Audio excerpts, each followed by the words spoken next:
विद्याभ्यासे सदोषधे जाने, अब धीर न पकार्या, खल पर योषित पर धनेषु।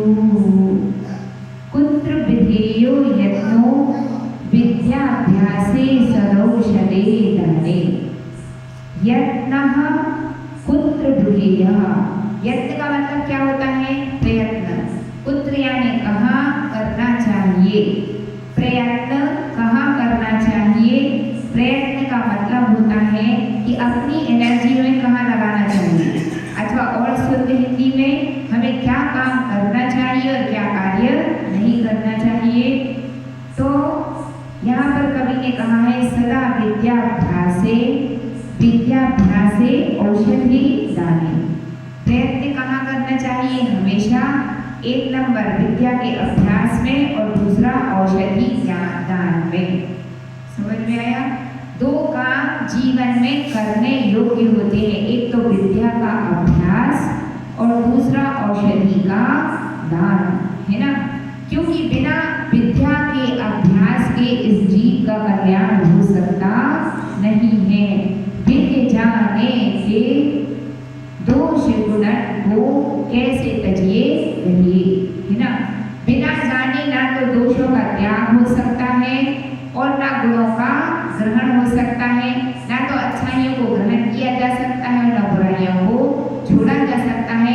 इसके लिए विद्या अभ्यास जरूरी है। और विद्या अभ्यास कैसे करना चाहिए, कब करना चाहिए? तो गुरु के चरणों में रहकर के करना चाहिए। जिस विद्या का अभ्यास गुरु चरणों में रहकर किया जाता है वह विद्या कितनी फलदायी होती है? मोक्ष को देने वाली होती है। एक व्यक्ति था और उसको क्या हो गया, अपने जीवन में वैराग्य उत्पन्न हो गया। बहुत पढ़े लिखे तो नहीं थे वे सज्जन, परंतु अब वैराग्य हो गया तो मुनिराज के चरणों में पहुंच गए और उनका एक ही कार्य था, क्या? अपने गुरु की सेवा में निरंतर तल्लीन रहते थे। बहुत पुण्यात्मा जीव होते हैं जिनको गुरु की सेवा का सौभाग्य प्राप्त होता है। और जो सेवा भावी शिष्य होते हैं उनसे गुरु क्या होते हैं? बहुत प्रसन्न रहते हैं। अपने शिष्य से बहुत प्रसन्न थे और उन्होंने प्रसन्न होकर उनको आशीर्वाद दिया और उनको दीक्षा भी प्रदान कर ली।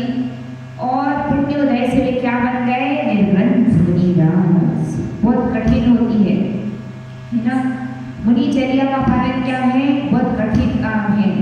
जिसको मुनि धर्म को पालने का सौभाग्य मिल गया तो समझ लीजिए उसने जीवन की सबसे बहुमूल्य वस्तु को प्राप्त कर लिया। निरंतर भावना मानना चाहिए क्या? हे भगवान निर्ग्रंथ वेश की प्राप्ति हो, आत्मा के ध्यान की मुझे क्या हो? सद्बुद्धि जागृत हो, ध्यान में लीन होकर मैं क्या कर सकूं? कर्मों का क्षय मुझे ऐसी शक्ति प्रदान कीजिए। परिणाम बहुत सुंदर थे। उन्होंने निर्ग्रंथ दीक्षा ग्रहण कर ली, मुनिराज बन गए, आत्मा के ध्यान में निमग्न हो गए। परंतु उनके साथ एक विडंबना थी, है ना। कहीं कुछ अच्छा हुआ तो कहीं कुछ कर्म का उदय भी था। क्या कर्म का उदय था? उनके ज्ञानावरणी कर्म का बहुत तीव्र उदय चल रहा था और ज्ञानावरणी कर्म के उदय के कारण यह विडंबना थी, कितना भी याद करो, कितना भी याद करो, 4-4 घंटे, लेकिन भूल अधिकांशतः लोगों की शिकायत रहती। क्या? समझ में तो सब आता है लेकिन हम याद नहीं रख पाते, भूल जाते हैं। परंतु उनका भूलना तो कुछ ज्यादा ही था। अपने को कुछ तो याद रहता, 2-4 पढ़ने को कुछ भी याद नहीं रहता था। यहाँ तक कि 12 वर्ष तक निरंतर नमोकार मंत्र याद करते रहने पर भी वे नमोकार मंत्र भी भूल जाते थे। आप समझ लीजिए कि उनकी ज्ञानावरणी कर्म का कितना तीव्र उदय होगा, है ना। अब उनको बड़ा दुख हुआ मन में कि मैं कैसा पापी हूँ, मैं तो सब कुछ ही भूल जाता हूँ। एक दिन वे अपने गुरु देव के चरणों में पहुंचे और रोने लग गए, भगवान मेरे ऐसे कैसे कर्मों का उदय चल रहा है कि मुझे कुछ भी याद होता नहीं है, यहाँ तक कि नमोकार मंत्र भी मुझे याद रहता नहीं है। तो गुरु ने क्या कहा कि नमोकार मंत्र में 5 पद हैं हम तुम्हें सिर्फ एक लाइन का ही सूत्र देते हैं, वह सूत्र आप याद रख लो तो उससे आपका कल्याण हो जाएगा। शिष्य ने पूछा कि वह सूत्र क्या है, तो वह सूत्र क्या है? तुस्मास भिन्नम। क्या सूत्र था? तुस्मास भिन्नम। दाल से उसका छिलका अलग होता है, बस एक सूत्र याद रखो। जिस प्रकार दाल से उसका छिलका अलग होता है, लेकिन छिलका फिर भी दाल के साथ ही पाया जाता है, उसी प्रकार यह शरीर और आत्मा भी क्या है? पृथक पृथक वस्तु है। लेकिन जब आत्मा शरीर के साथ होता है तो यह जीव क्या समझता है कि मैं यह शरीर में भी हूँ, यही मैं हूँ, है ना। और अपने स्वरूप को वह भूल जाता है, शरीर को ही अपना मानने लगता है। उन्होंने कहा बड़ा अच्छा सूत्र है, तुस्मास भिन्नम, तुस्मास भिन्नम, तुस्मास भिन्नम। 5 बार बोलो तो याद हो जाती, उन्हें 1 करोड़ बार बोला। क्या? तुस्मास भिन्नम, तुस्मास। बहुत खुश हो गए, उनको पूरा विश्वास था कि अब ये सूत्र तो मैं कभी भूलूंगा नहीं। और आहारचर्या के लिए जा रहे थे और रास्ते में आहारचर्या को जाते हुए एक बहुत सुंदर भव्य जिनालय पर उनकी दृष्टि पड़ी और उस जिनालय को देखते देखते देखते उसकी सुंदरता में इतने खो गए कि ये तो भूल ही गए कि गुरुजी ने कौन सी लाइन सिखाई थी। अब उनका मन तो बहुत कैसा हो गया, दुखी हो गया, है ना। आगे बढ़ते गए तो सामने एक अम्मा दिखी जो कि क्या कर रही थी? दाल फटक रही थी। और फटक कर क्या कर रही थी? दाल अलग और छिलका अलग कर रही थी। यह दृश्य जैसे ही मुनिराज ने देखा तो उनको याद आ गया। क्या याद आ गया? कि मेरे गुरु जी ने मुझे यही पाठ सिखाया था, तुस्मास भिन्नम। इतने खुश हो गए कि अंजलि छोड़ दी, अब मुझे आहार नहीं करने, है ना। अब तो मैं क्या करूंगा? इस तुस्मास भिन्नम का ही आज मैं क्या करूंगा? ध्यान करूंगा। और क्या किया उन्होंने? एक वृक्ष के नीचे गए, आत्मा का ध्यान लगाया, तुस्मास भिन्नम, तुस्मास भिन्नम। जिस प्रकार से दाल से छिलका अलग है, मैं भी पृथक हूँ इस शरीर से। और पुण्य कर्म का ऐसा उदय जगा कि उनको भाव श्रुत ज्ञान प्रकट हो गया। भाव श्रुत ज्ञान कोई छोटी मोटी वस्तु नहीं है, वह क्या है? बहुत उच्च क्वालिटी की वस्तु है। द्रव्य श्रुत को पाना क्या है? आसान है। द्रव्य श्रुत यानी क्या? गाथा याद कर ली, 10-20 ग्रंथ रट लिए, वो कहलाता है द्रव्य श्रुत। और भाव श्रुत किसे कहते हैं? जो द्रव्य श्रुत पढ़ा है वो भाव वासना में उतर जाना, चर्या का विषय बन जाना। शब्दों का शब्द ब्रह्म तो बहुत लोगों के पास होता है, लेकिन आत्म ब्रह्म सबके पास होता नहीं है ना। द्रव्य विद्या तो सबके पास होती है, लेकिन आत्म विद्या सबके पास होती नहीं है। आत्मा में उतरी हुई विद्या सबके पास होती नहीं है। प्रवचन तो बहुत बड़े बड़े दे लेते, लेकिन जब अवसर आता है तो सब भूल जाते, है ना। और किसके वशीभूत हो जाते? कसायों के आगे माथा बड़े बड़े विद्वान टेक देते, है ना। वो तो बहुत बड़े विद्वान ज्ञानी। और कोई ऐसा प्रसंग आया तो सब ज्ञान बिसर जाता है और कसाएं हावी हो जाती है, व्यक्ति सब कुछ भूल जाता है ना। बात समझ में? तो वो जो मुनिराज थे, उन मुनिराज को कौन सा ज्ञान प्रकट हो गया? भाव श्रुत ज्ञान प्रकट हो गया। और भाव श्रुत ज्ञान इतनी बहुकीमती वस्तु है कि उस भाव श्रुत ज्ञान के निमित्त से उनको केवल ज्ञान की उपलब्धि हो गई। आप आश्चर्य करेंगे कि जिसको नमोकार मंत्र भी याद नहीं होता था, उसको क्या हो गया? केवल ज्ञान। गुरुजी तो बैठे ही रह गए, है ना। और शिष्य को क्या हो गया? केवल ज्ञान हो गया। नमोस्तु भगवान, नमोस्तु भगवान, नमोस्तु। ऐसी सारी दुनिया में क्या होने लग गई? उनकी जय जयकारे होने लग गए। और अब उनके पास कुछ ज्ञान है कि नहीं? केवल ज्ञान होने के बाद अरे अब तो पूरा ज्ञान है ना।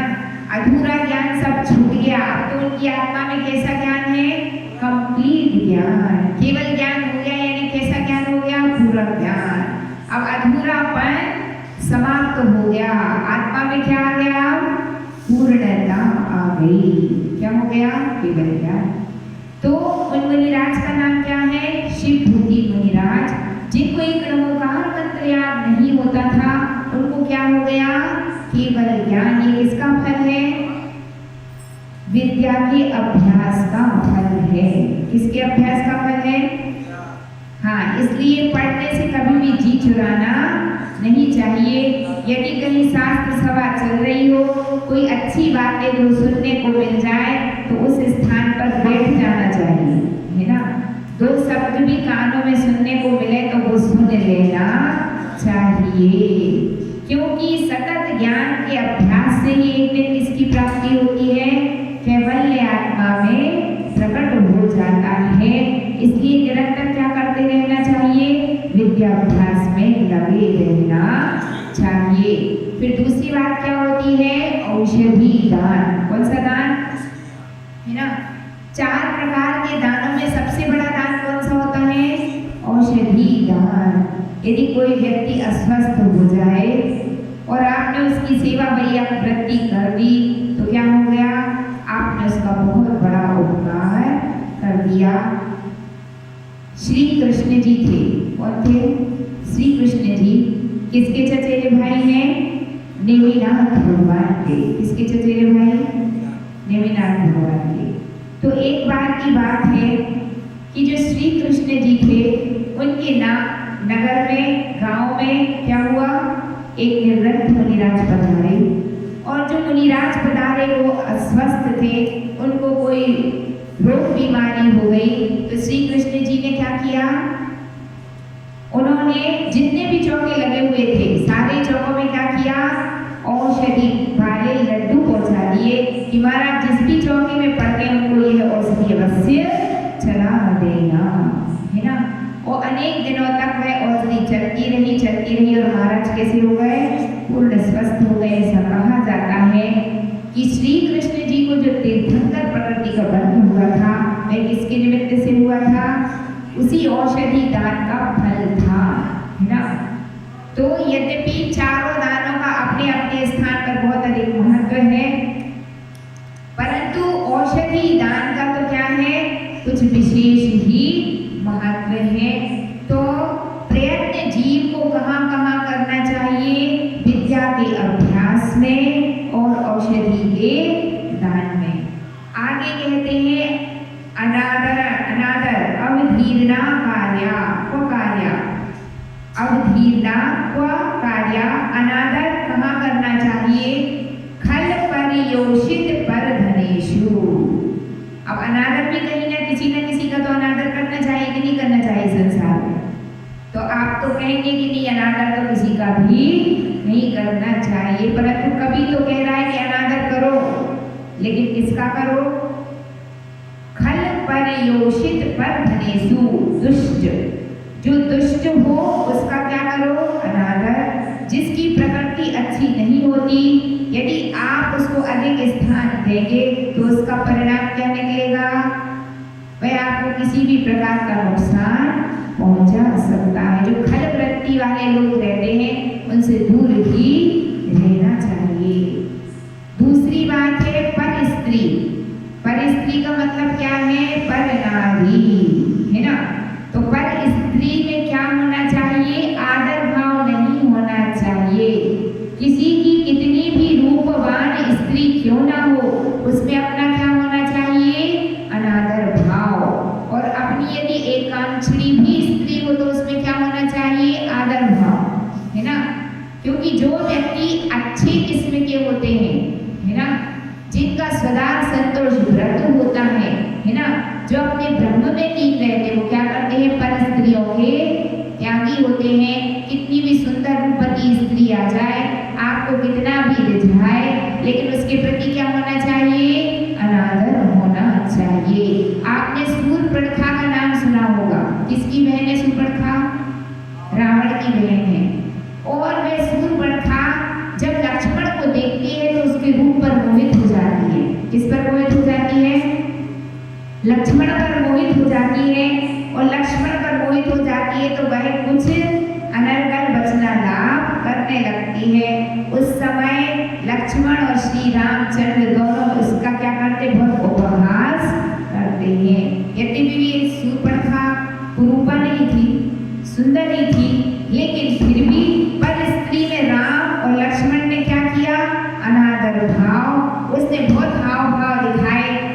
उलझाने की कोशिश की, लेकिन राम और लक्ष्मण ने उसकी हंसी निकाल दी, है ना।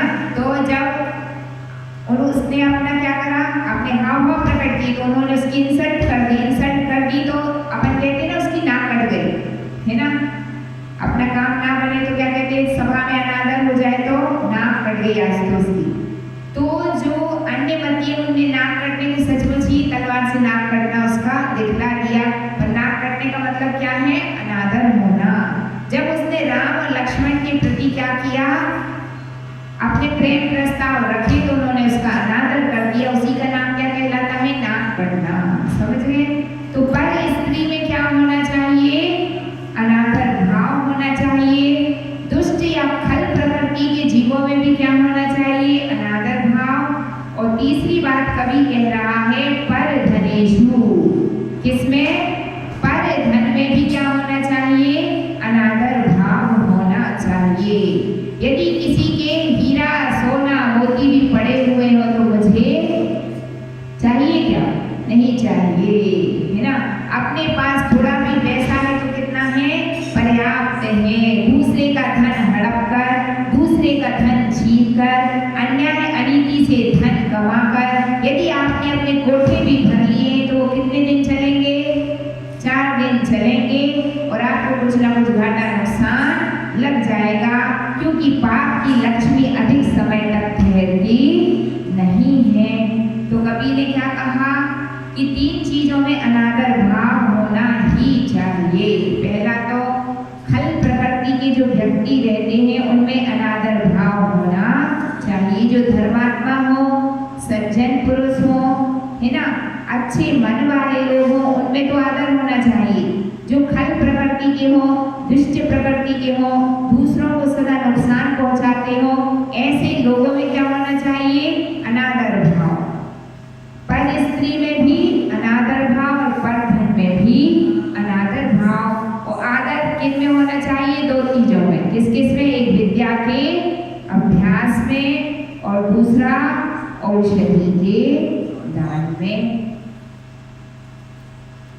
इसके बाद आगे कहते हैं, काहनिश मनु चिंत्या संसारा सारिता न चा प्रमदा, का प्रेयसी विधेया करुणा दाक्षिण्यमपि मैत्री।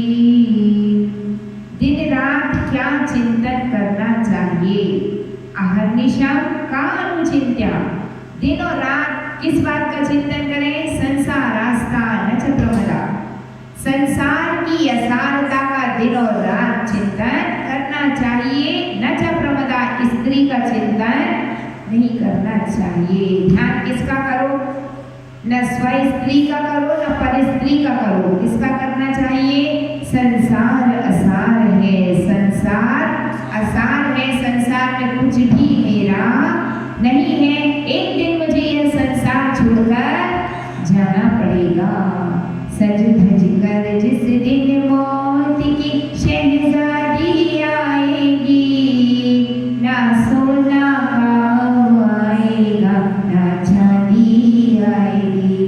कुछ काम आएगा, सब घर का इधर ही पड़ा रह जाएगा। इसलिए मृत्यु आने के पहले उस मृत्यु की कल्पना हमारे मस्तिष्क में होनी चाहिए कि संसार क्षणभंगुर है, असार है, कभी भी सब कुछ नष्ट हो जाएगा। इसलिए परधन पर स्त्री की चिंतन नहीं करना, किसका चिंतन करना, संसार की असारता का। कितनी सुंदर बात कही है, प्रेयसी विधेया का, प्रेमिका किसे बनाना चाहिए, कितना सुंदर प्रश्न किया है।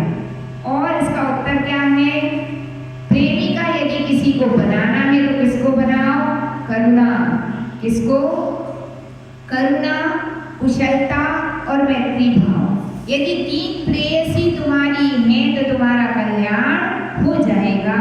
करुणा किस पर करना, दीन दुखी जीवों पर मेरे उर से करुणा भाव रहे।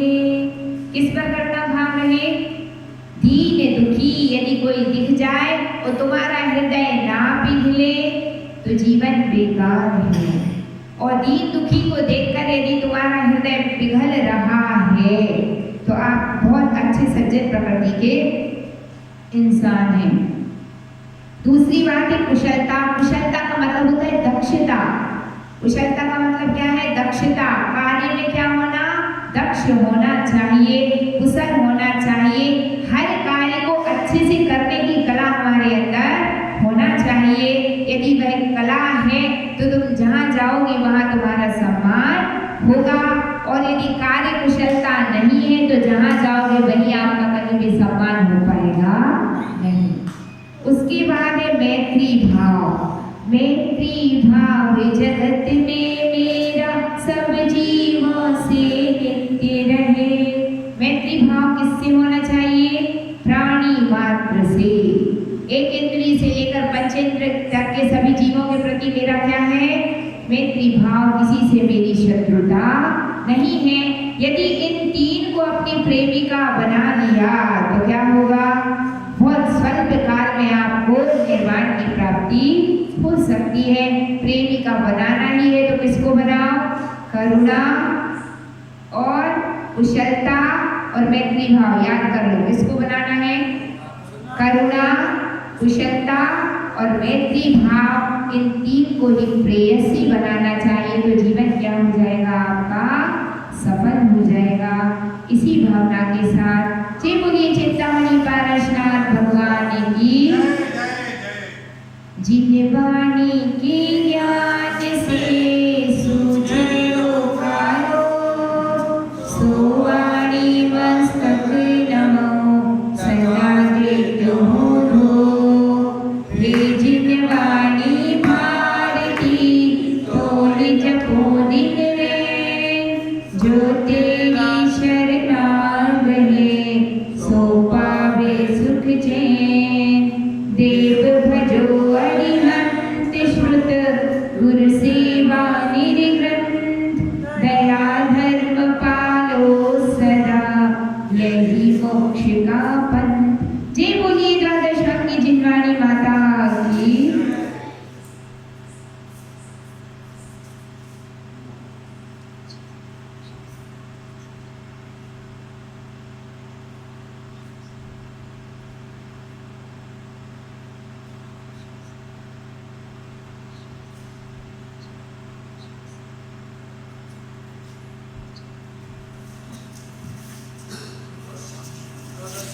माता की जय जय जय।